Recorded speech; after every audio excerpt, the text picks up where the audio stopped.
There are people that talk about a light. There are people that talk about floating above. There are people that talk about a feeling of warmth and love. I didn't feel any of that. I felt none of that. I felt untold terror. When I came to, Dr. Allen said my hair was literally standing on the end.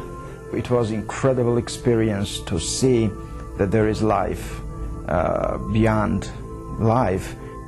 Everyday people like you and me, living their lives one minute and the next they lay dying, having never known or believed the message of salvation. They traveled from this world to one beyond, but what they found was pure terror. They returned, and these are their true stories. It's very easy to be an atheist when you're successful, but it's very difficult to be an atheist when you're laying on your deathbed. Tonight, renowned cardiologist and author Dr. Maurice Rawlings takes you on a journey few have ever spoken of. So I called out into the darkness, Jesus, please save me. And that you could either go to heaven or you'll go to hell, and there ain't nothing else. Hear the voice of one that has heard the screams. This may be your only chance to safely go to hell and back.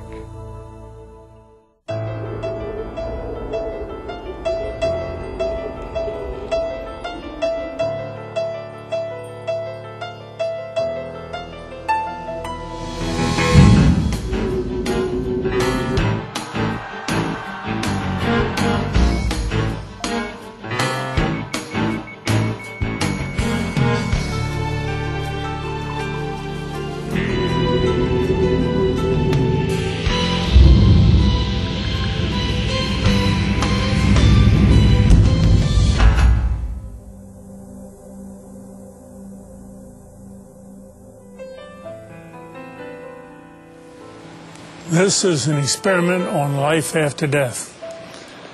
All through history, man has predicted life after death. All Bibles are based on life after death, all religions. But where are they?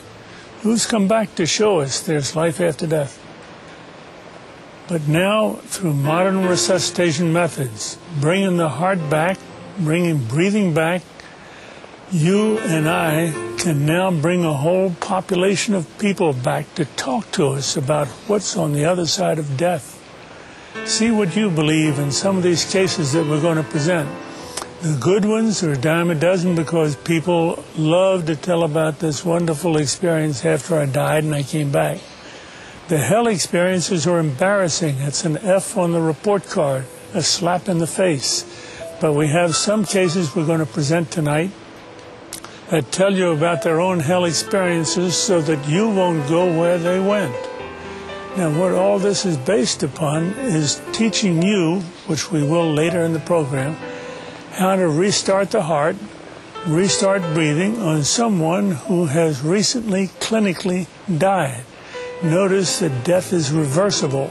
You have 4 minutes survival time of the brain cells without blood flow before rigor mortis sets in, true death sets in, where resurrection is required. Something man can't do. We can do resuscitation, something God has permitted us to do. And how many hell experiences have had salvation on the floor, conversion on the floor, and only remember the good experiences to report? Such was not the case in Ronald Reagan. He had his little boy with him who was going to a 7-Eleven store and got in an argument. A bottle was broken. He became stabbed multiple times by his assailant. And then the rest of the story we're going to present to you on film. In 1972, my life was broken. I was a drug addict. I was a criminal. My family was broken.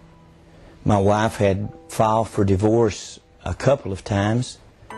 My children were afraid of me. I really couldn't hold a job. My mental state was terrible.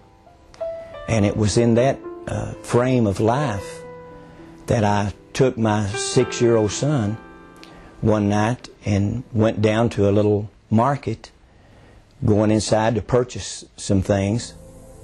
And on the way in to that market, I met a gentleman coming out the door, and an argument erupted. And before I knew it, I had just hit him, knocked him down, and he fell into a stack of bottles. The bottles bursted, and immediately he leaped up with a broken bottle and began to stab at me. I lifted my left arm to try to stop the blow, and the bottle actually severed the biceps muscle, the major arteries in my arm, and I was bleeding to death in just a matter of seconds. But full of anger and hatred and rage, I kept fighting and kept bleeding. My little son was screaming. He was hysterical. But the man that ran the store came over and said, if you don't get to a hospital, you'll bleed to death in just a few minutes. So he actually took me in my own automobile to the hospital, and when we entered the emergency room, I was barely conscious. And as the medical attendants began to work on me, I could hear their voices, and I could hear them saying, "We can't help him. He'll have to be transported to another hospital. Probably will lose the arm." And as they loaded me into an ambulance, my wife had arrived by that time and got in the ambulance with me. But as they pulled out of the parking lot of that hospital, a young paramedic looked down into my face, and I could barely see him. I was so weak. But he said, "Sir, you need Jesus Christ." And I didn't know Jesus. I didn't know what he was talking about. So my reaction to that was to begin cursing. And again, he stated to me, "You need Jesus."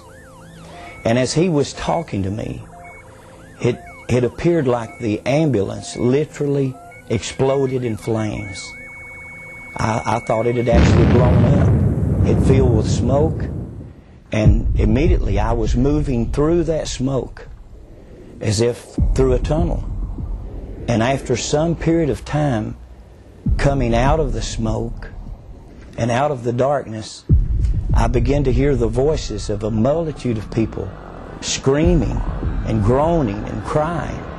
But as I looked down, the sensation was looking down upon a volcanic opening and seeing fire and smoke and people inside of this burning place screaming and crying. They were burning, but they weren't burning up. They weren't being consumed. And then the sensation of moving downward into this. He was thrashing, just thrashing about, you know, and moaning and groaning, and it was like there was a battle going on. I wasn't a Christian at the time, and I didn't even know anything about spiritual battles. But it was scary to me in the fact that I could feel it. I could feel it was like light and darkness. It was like he was fighting against something.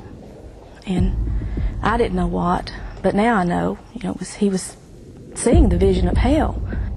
But the most terrible part of it, I began to recognize many of the people that I was seeing in these flames, as if a close-up lens on a camera was bringing their faces close to me. I could see their features and see the agony and the pain and the frustration.